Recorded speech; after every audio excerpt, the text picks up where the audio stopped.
જય માતાજી ફેમિલી ને દોસ્તો, આજે છે જીમ નો ડે 2 અને આપણો ભાઈ જો વોર્મ અપ પીડ્યો કરવા ને આ બધું રનિંગ હાલે છે બધું. હેનું વોર્મ અપ કરતો છો? Warm up. આ જો અમારું જીમ છે. લે આ બતક જો, આ બતક ને પંપ બીજી જગ્યાએ આવશે. દોસ્તો તો આજે આપણે બેક મારવાની છે અને આપણો ભાઈ જો તૈયારી કરી રહ્યો છે પહેલી એક્સરસાઇઝ ની. વજન ભાઈ ફૂલ કર્યો છે. બહુ વજન લીધો ને, 70 કિલો લીધો છે. હમણાં જોજો તમે થોડી વારમાં. પેલો જ દી છો બેક નો. અને ભાઈ આજે પહેલો દિવસમાં જ પંપ જોવો આવી. શું થયું? બસ નો એડજસ્ટ થયું? નહીં હલ્યું નહીં. હવે ઉપાડી જ નહીં કહો ભાઈ. હવે ઘટાડ્યો થોડો. કેટલો કર્યો? 80? હવે 80 આજુબાજુ છે. ભીતરમાં 80 કરી નાખ્યો, ઘટાડ્યો ભાઈ.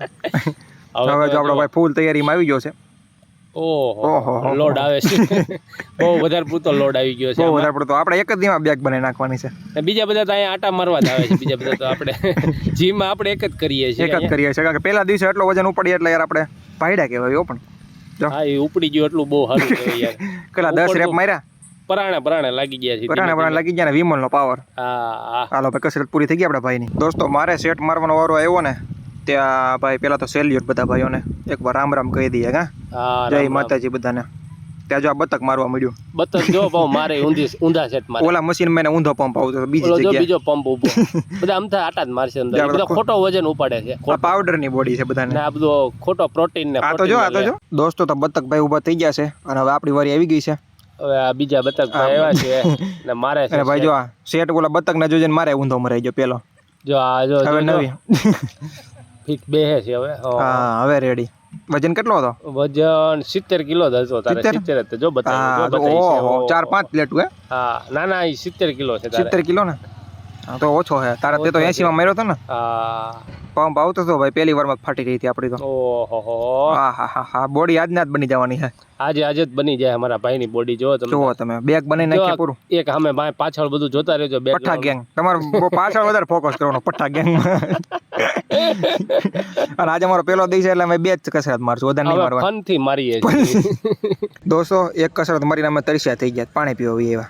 તો ત્યાં અમને આ કાકા મળી ગયા. કાકા એ છે ને અમારી પાસે સલાહ લીધી, તમે ડીમોટિવેટ કરી નાખ્યા. એ પંપ ની સલાહ લેતા હતા બધી અમારી. હા, પંપ આપી દીધો. કાકા વિચારમાં પડ્યા. દોસ્તો તો અમે બેક ના બીજા સેટ ઉપર આવી ગયા છે અને હવે આપણો ભાઈ શું કરસ તું? બેક ના હવે જો રમત કરીને વજન વધારે છે. વજન વધારવું છું હવે. વધારે આ બે નમૂના મારી સામું જોવે. આપણે જો બતક જે એક્સરસાઇઝ મારતો હતો ને હવે એ એક્સરસાઇઝ કરવાની છે. હા, પણ આપણો સેટ સાચો લાગશે. આપણો સાચો લાગશે. અહીંયા જો ઓલો ધૂનકી ધૂનકી ખાલી બેઠવા જ આવશે. બેઠવા જ આવે છે. જોજો એને એમ કે આ બે બહુ ફેમસ છે તો એ ફૂલ સિરિયસ થઈ ગયા. એ ધૂનકી જોજો. અમે ભાઈ આજે 2 એક્સરસાઇઝ જ મારશું. એ મારી એક મોટિવેશન લે છે. જોઈ સમજો બે કેમ સ્થિર થઈ ગયા. સ્થિર થઈ ગયા. કેમેરા ખુલ્યો ને એટલે સ્થિર થઈ ગયા છે. હલતા નથી સમજો.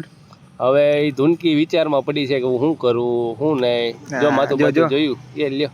એને એમ કે હું સલમાન ખાન લાગુ છું. કંઈક લટકા કરે. જો ફોજી ભાઈ આવ્યા. ચડ્ડા વાળો છે ને ફોજી છે. હા, વાય ઓલો ધૂનકી જો એની વાય બીજી ધૂનકી છે, ખોટી બોડી છે. દોસ્તો આપણે સેલો સેટ મારી દઈએ પછી ભાઈ વિડીયો કરીએ પૂરો. અને આજે ભાઈ ડાયટ નું શું છે? કેળા લેવાના. ડાયટમાં તો કાલ મને કેળા ને એવા નડી ગયા છે ને. હડી ગયેલા કેળા હતા. કાલે અમને કેળામાં અડી ગયો. પેલા કે 20 ના 4 આપવાના હતા, 3 આપ્યા. અડી ગયો ને મને વીકનેસ જેવું થયું. ડાયટ પ્લાન આપણો ફોલો નહીં થાય. કેમ લાગે તને? હવે નહીં થાય. તો કેળા નથી લેવાને? કેળા આજ નથી. કેળાનું કેન્સલ કરો બધું. એમ એવું છે કેળા લેવા તો છે પણ અમારા પાસે પૈસા નથી. ને અમારે એક હાવ ખાલી થઈ બાકી આપતો નથી. 20 રૂપિયા નથી. જીમમાં બધી દા આ બહુ હાઈ ફાઈ જીમ રહ્યું કે ને એમાં એસી બેસી બધી શરૂ છે. એસી બેસી બધું બંધ છે. આ બધું ખોટું દેખાડો છે. આ મારી અંદરની ફિલિંગ સાચી કહી દઈએ. અને સાચું બોલી ગયો. હું તો ખોટા ફાકા દાબતો હતો. ને આ ખાલી લાઇટિંગ જ છે, બીજું કાંઈ નથી. ખોટું એસી બધા પલ્લી જાય છે.